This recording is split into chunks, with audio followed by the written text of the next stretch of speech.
ಹಾಗಾದರೆ ನಾವು ಇನ್ನೂ ತುಂಬ ಪರಿಚಯ ಆಗಬೇಕಲ್ವಾ? Okay. Hi, this is Raj.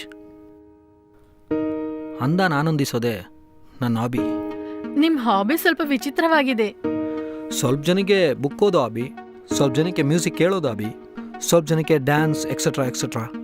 ನನಗೆ ಅಂದಾನ ಆನಂದಿಸೋದೇ ಹಾಬಿ. ಅಂದಾದ್ಮೇಲೆ ಒಂದು ನೆನಪಂತು, you are looking so sexy. Thanks. ನಿನ್ನ ಹತ್ರ ಏನೋ ಒಂದು ಮ್ಯಾಜಿಕ್ ಇದೆ, ಅದು ನಿನ್ನ ಹತ್ರ ಇಳಿತಾ ಇದೆ. Sir, what are doing? Sorry, ಇಷ್ಟ ಅಂದ ನನ್ನ ಮುಂದೆ ನಿಂತ್ಕೊಂಡು ಕಂಟ್ರೋಲ್ ಮಾಡೋಕ್ಕಾಗ್ತಾ ಇಲ್ಲ. I am sorry. That's okay. Hello. 5 minutes. ಕೆಳಗೆ ಮೆಕ್ಯಾನಿಕ್ ವೇಟ್ ಮಾಡ್ತಾ ಇದ್ದಾರೆ. ಹೌದಾ? ಏನಾಯ್ತೋ ಕೇಳ್ಕೊಂಡು ಬರ್ತೀನಿ. ಲಿಯಾ, ಯಾ? ನೀನು ಈ ರೀತಿ ಆಚೆ ಹೋದ್ರೆ ನನಗೆ ಇಲ್ಲಿವರೆಗೂ ಬರ್ದಿರೋ ಪೇಯ್ನ್ ಈ ಜಾಗದಲ್ಲಿ ನನಗೆ ನಿನ್ನ ಜೊತೆ ಇರಬೇಕು ಅನಿಸ್ತಾ ಇದೆ. ನಿನಗೂ ಹಂಗೆ ಅನಿಸ್ತು ಅಂದರೆ ಕಾರ್ನ ರಿಪೇರ್ ಮಾಡಿಸಿ ಮೇಲ್ ಬಾ, ಆಮೇಲೆ ನಿನ್ನಿಷ್ಟ.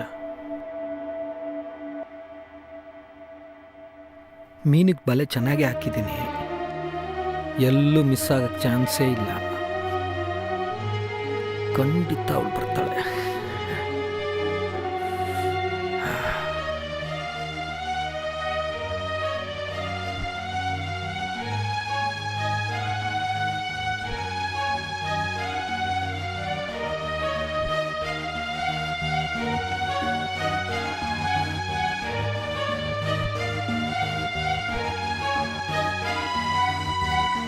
ಆಕ್ಚುಲಿ ನಾನು ಫೋನ್ ಮಾಡ್ತಿದ್ದೀನಿ. ಓ, ಫೋನ್ಗೋಸ್ಕರನೇ ಬಂದಾ? ಅಂದ್ರೆ ನಿಮ್ಗೆ ಪ್ರಾಬ್ಲಮ್ ಇಲ್ಲ ಅಂದ್ರೆ ಇವತ್ತು ನೈಟ್ ಇಲ್ಲೇ ಸ್ಪೆಂಡ್ ಮಾಡೋಣ ಅಂತಿದ್ದೀನಿ. ನಿನ್ನ ಜೊತೆ ರಾತ್ರಿ ಎಲ್ಲ ಇರೋದಕ್ಕೆ ಚಾನ್ಸ್ ಸಿಕ್ತು ಅಂದರೆ ಸಂತೋಷನೇ ಪಡ್ತೀನಿ. ಇದ್ರಲ್ಲಿ ಪ್ರಾಬ್ಲಮ್ ಏನಿದೆ? ಕಾಫಿ? ಈ ಟೈಮ್ನಲ್ಲಿ ಕಾಫಿಗಿಂತ ವೈನ್ ಆದ್ರೆ ಬೆಟರ್ ಅಲ್ವಾ? Okay. Are you sure? Yeah, I am sure.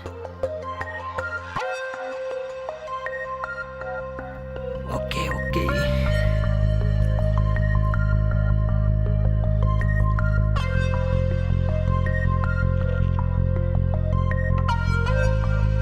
Cheers.